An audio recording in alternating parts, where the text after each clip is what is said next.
नमस्कार, मेरा नाम है डॉक्टर पुरुधवन और आज इस वीडियो में हम बात करने वाले हैं पोजीशनिंग के बारे में। क्योंकि पैरालिसिस पेशेंट में हम एक बहुत कॉमन दिक्कत देख रहे होते हैं और वो होती है उनकी बॉडी का पोस्चर। अक्सर जब हम ढंग से चल नहीं पाते तो हम अपना पोस्चर को थोड़ा सा बदल लेते हैं जिससे हमारा बैलेंस अच्छी तरीके से बने, बट यही जो पोस्चर चेंज किया है उससे पोस्चर बिगड़ जाता है और पेशेंट कभी दोबारा से नॉर्मल नहीं चल पाता। तो आज हम देखेंगे कि चलने के लिए, खड़े होने के लिए क्या पोस्चर पेशेंट को रखना चाहिए। अक्सर पेशेंट जब पैरालिसिस का होता है तो वो पोस्चर थोड़ा सा ऐसे बनाता है और ऐसे चलता है, कुछ इस तरह से, है ना। हमने पेशेंट को बोलना है कि अपने कंधे सीधे रखने हैं, नीचे की तरफ नहीं देखना, सामने की तरफ देखना है। अगर आपको चलने में दिक्कत हो रही है तो अपने सामने एक शीशा रख लो, क्योंकि जैसे आप पैर रख रहे हो अपने आप को शीशे में देखो, ना कि अपने पैर को नीचे तरफ देखो। आप पैर को, जैसे हम नॉर्मल चलते हैं तो क्या करते हैं, हम कभी पैर की तरफ देख के नहीं चलते, हम सीधे चलते हैं, है ना। पेशेंट को भी ये जो वॉक है ये कंफर्टेबल करवानी होगी कि उनको अपने पैरों की तरफ देखने की ज़रूरत नहीं है, और ये आती है कॉन्फिडेंस से। पेशेंट में जितना अच्छा कॉन्फिडेंस होगा उतना उसका पोस्चर बेटर होता चला जाएगा। आपने पेशेंट को वॉल पे अपने एक निशान बना दिया और पेशेंट को बोलना है कि उस पॉइंट की तरफ आपने देखना है, या फिर आपने शीशे में अपने पैर को देखना है, आपने नीचे की तरफ नहीं देखना। अगर कोई पेशेंट गलती कर रहा है पैर रखने में, पैर को घुमा के रख रहा है, तो जो साथ में उनकी है वो उसे करेक्ट करवाएंगे कि आप पैर घुमा के रख रहे हो, पैर को उठा के रखो, है ना। अगर पैर छोटे छोटे कदम ले रहे हैं तो बोलो पैर खोल के रखो। ये सारी चीज़ें वर्बल कमांड पे चलेगी, ना कि पेशेंट को नीचे देख के चल रहा है। आप शुरुआत नीचे देख के कर सकते हो कि आपका पैर सीधा पड़ रहा है नहीं पड़ रहा है। जैसे हम बता, लाइन वॉक करना है, टिप टू टो वॉक करना है, ये शुरू में हम कर सकते हैं, बट आपने नीचे देखा और अपना पैर बनाना सीखा। उसके बाद प्रैक्टिस करनी है बिना नीचे देखे, क्योंकि हर टाइम आप नीचे देख के चलोगे तो आपका पोस्चर ऐसे हो जाएगा। अब नीचे ऐसे झुकने की वजह से क्या होता है, सेंटर ऑफ ग्रेविटी होता है, सेंटर ऑफ ग्रेविटी आगे आ जाता है। सेंटर ऑफ ग्रेविटी आगे आने से हमारे गिरने के चांसेस बढ़ जाते हैं, बैलेंस ढंग से नहीं बन पाता। तो सेंटर ऑफ ग्रेविटी को आगे की जगह सेंटर में ले जाना होता है और उसके लिए में सीधा स्ट्रेट खड़ा होना पड़ता है।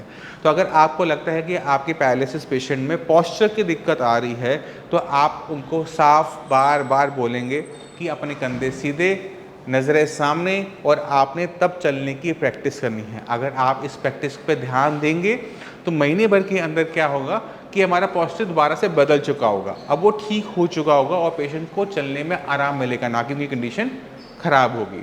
तो मैं उम्मीद करता हूँ इस वीडियो से आप समझ गए कि पैरालिसिस पेशेंट में जब हम चलाने की कोशिश करते हैं, प्रैक्टिस करवाते हैं, तो पोस्चर की क्या इंपॉर्टेंस है। फिर भी माइंड में कोई भी डाउट हो, कुछ भी पूछना चाहते हो, डॉक्टर्स अवेलेबल है, आप उनसे बात कर सकते हैं। वो आपकी पूरी हेल्प करेंगे इस बीमारी से आपकी निपटने में। जाते जाते मैं आपको कुछ पेशेंट्स की वीडियो दिखाना चाहूँगा, उससे आपको समझ में आ जाएगा कि जो काम हम साइंस इंजीनियरिंग में करते हैं वो कितना हेल्पफुल रह सकता है एक पैरालिसिस पेशेंट के लिए। नमस्कार, मेरा नाम है डॉक्टर पुरुधवन और आज हमारे साथ एक पैरालिसिस के पेशेंट हैं जिनका नाम है हेमेंद्र। हेमेंद्र, कहाँ रहते हो? मानेसर। मानेसर। अच्छा, ये पैरालिसिस कब हुआ था हमें?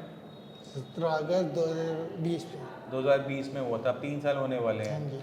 साइंस इंजीनियरिंग से ट्रीटमेंट लेते हुए कितना टाइम हो गया? 2 महीने। 2 महीने। 2 महीने में आपको अपनी बॉडी के अंदर क्या सुधार नजर आया? बोलने में काफ़ी फर्क है। थोड़ा सा रह गया बट वो हो हाँ जाएगा। जी।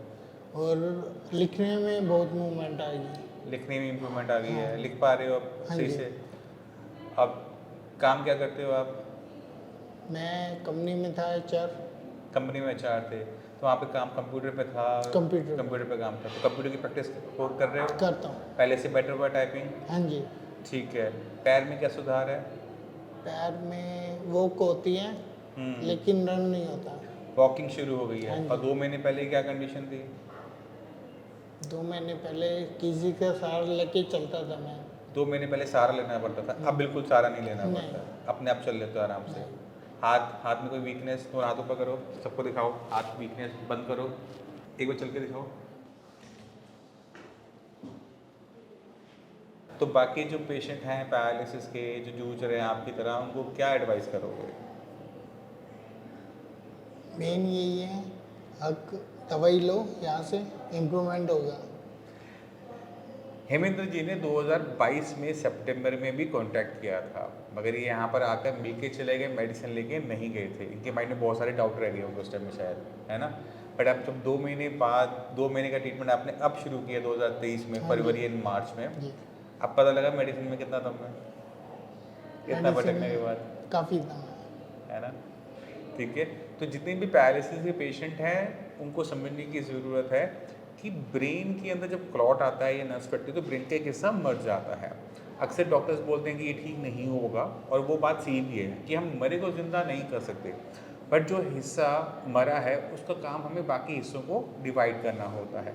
अब 2 महीने में अगर पेशेंट दोबारा से अपने सारे चलने लायक, बोलने लायक, लिखने लायक हो गया तो ये खुद में एक अच्छा इम्प्रूवमेंट होती है। तो हमें इन इम्प्रूवमेंट्स को, छोटी छोटी इम्प्रूवमेंट्स को किसी भी कीमत में नहीं छोड़ना चाहिए। जहाँ तक आज की डेट में हम बात करें तो हेमेंद्र जी अगले 1-2 महीने में काम पे दोबारा जाने लायक हो जाएंगे, और वही हमारा काम है, उसी, है ना। मेन क्या था, 2 महीने पहले किसी की सहारे की ज़रूरत थी। अब अकेला चलता हूँ, बस से आता हूँ, ठीक है, और इवन गाड़ी भी चलाता हूँ। गाड़ी भी चला रहे हो? हाँ जी, 2 व्हीलर 4 व्हीलर? 4 व्हीलर 4 व्हीलर चला रहे हो, ऑटोमेटिक मैनुअल? मैनुअल।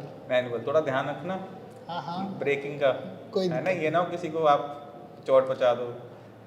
इवन पहले तो बैक ही करता था, अब तो 150-200 किलोमीटर चला लेता हूँ। बढ़िया, बहुत बढ़िया है। ऐसे अच्छा लगता है जब ऐसे पेशेंट आते हैं, इतनी अच्छी इम्प्रूवमेंट बताते हैं, तो खुद को लगता है कि हम कुछ अच्छा काम कर रहे हैं। और ये बहुत ज़रूरी होता है किसी भी डॉक्टर के लिए, क्योंकि अवार्ड ट्रॉफी डॉक्टर्स के लिए लेना बहुत आसान काम होता है, मगर जब अच्छे पेशेंट जब ठीक होता है ना, उससे बढ़िया ना खुशी होती है ना कोई अवार्ड होता है। पहले क्या था, 2 व्हीलर पे जब चलते थे ना तो कॉन्फिडेंस नहीं आता था। अब 2 व्हीलर थोड़ा चलाते हैं लेकिन चलाते हैं। चलाते हो, हाँ जी। गिरने का डर तो नहीं लगता उसमें? डर तो लगता है। हाथ में भी ऐसे तो नहीं ना कि ब्रेक लेट लगती हो? नहीं, वो दिक्कत नहीं आती, दिक्कत ये आती है हाथ टाइम पे ब्रेक लगेगी नहीं लगेंगे, मैं वो इसलिए तो क्या पूछ रहा हूँ आपसे, क्योंकि हाथ में वाइब्रेशन है अभी। हाथ में वाइब्रेशन है। हाँ जी। बट अभी आप कोशिश करो कि आप खुले में चलाओ ग्राउंड में, क्योंकि किसी को और को नुकसान ना पहुँचे। अभी तो ग्राउंड में ही चलाता हूँ, ग्राउंड में चला रहे हो अभी, और गाड़ी भी ग्राउंड में चला रहे हो, सड़क पे चला रहे हो? सड़क पे। सड़क पे चला रहे हो, हाईवे पे, मनेसर हाईवे, गुड़गांव मनेसर हाईवे। मानेसर मेहंदीगढ़। अच्छा, मनेसर से मनेसरगढ़, ठीक है। चलो, हमारी पूरी और इवन इसमें डे भी नाइट भी, डे नाइट भी, चलो क्या? ये तो अच्छी बात है, बहुत अच्छी क्योंकि यहाँ improvement से है। 6 बजे निकलते हैं और घर पहुँचते हैं 8-9 बज तो जाते आप अभी तो काम कर नहीं रहे, आप कह रहे थे अभी, तो घर तो जाता हूँ। तो जॉब से जा रहे हो, काम कर रहे हो अभी? नहीं, हाँ। वाइफ कर रही है जॉब।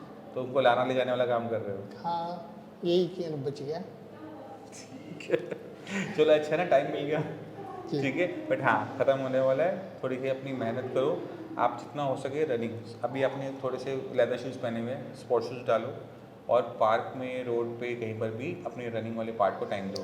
तो गाड़ी जब चलाओगे, 1.5 घंटा 2 घंटा गाड़ी चलाते हो, उसमें आपकी एक्सरसाइज बंद हो जाती है, हमें वो टाइम लगाना है अपने आप पर, ठीक है। तो अपना जो टाइम है उसको सही से यूटिलाइज करते हुए रनिंग पे, कि थोड़ा सा अभी हल्का सा झटका लगता है जब आप चलते हो, वो ख़त्म हो जाना चाहिए। मेन दिक्कत आती है कॉन्फिडेंस की। वो बैलेंस जब ढंग से बनेगा वो हो जाएगा। वो जो हल्का सा आपको लगता है ना चलते समय कि पैर इधर लेफ्ट राइट जा रहा है, मैं उसी चीज़ की बात कर रहा इवन कल ये भी किया था, जैसे रोड क्रॉस करना होता है ना, हूँ। तो वो भी किया था वो मैंने। तो हो जाएगी, वो तो आराम से हो जाएगी। कैसे हो जाएगा? वो तो आप रनिंग रोड में नहीं होगा, रनिंग नहीं हो पाएगी। तो रनिंग में किया था मैंने। रनिंग में किया था, हाँ जी। जैसे शेर पीछे पड़ जाए तो जिसको भागना ना आता वो भागना शुरू कर देता है, बिल्कुल। कल आपने वो वाला काम कर हाँ दिया, जी। मत करना, ऐसे दौड़ लेना, ठीक है। ठीक है ना, ऐसे क्या होता है एक्सीडेंट में सामने वाले गाड़ी वाले को नहीं पता ना कि आपको दिक्कत है, वो तो अपनी स्पीड से आ रहा है, उसको लगेगा कि आप भागोगे।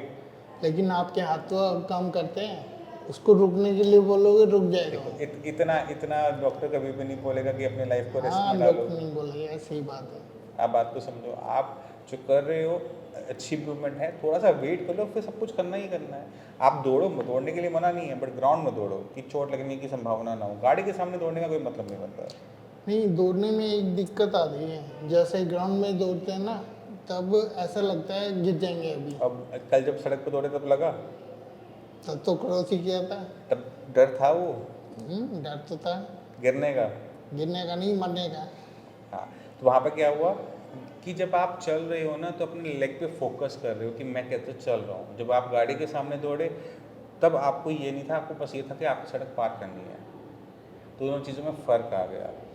नहीं, इससे डर खत्म उसमें हो कोऑर्डिनेशन का फर्क आता है। ये साइड है, आ रही है गाड़ियाँ, ये जा रही हैं, गया। हाँ, आप कैसे क्रॉस करोगे? माइंड में फोकस खत्म हो गया ना। आपने फोकस अपने पैर से हटा के गाड़ी पे लगाया कि गाड़ी इधर से आ रही है, ये गाड़ी इधर से आ रही है, मुझे इतनी स्पीड पकड़नी है, तो मैं ये रोड इस तरह से क्रॉस कर लूँगा। तो वहाँ पर हमारा फोकस बदल गया। इस वजह से उस टाइम में हमें डर गिरने का नहीं लगा, डर हमें लगा गाड़ी का, कि गाड़ी लग ना जाए। ठीक है, तो वही है कि आपको अपना ये अपने माइंड से अब निकालना पड़ेगा कि मैं गिर जाऊँगा। नहीं गिरोगे, गिरोगे तो कहाँ से गिरोगे? जितने खड़े हो उसी से गिरोगे ना, 3-4 फुट से, चोट नहीं आ सकती। ठीक। ठीक है ना, तो इस चीज़ का थोड़ा सा ध्यान रखो। बाकी अभी 2 महीने हुए हैं, उम्मीद करते हैं अगले 2 महीने के अंदर हम आपका ट्रीटमेंट भी बंद कर दें। ठीक है, ये जो इम्प्रूवमेंट आई है 2 महीने में, बस इसी के 2 महीने आगे और खींचना है, काम बन जाएगा हमारा। ठीक है, आप डॉक्टर काशिफ से मिलो, थोड़ी सी एक्सरसाइज बैलेंसिंग वाली करो। ठीक है। ठीक है सर।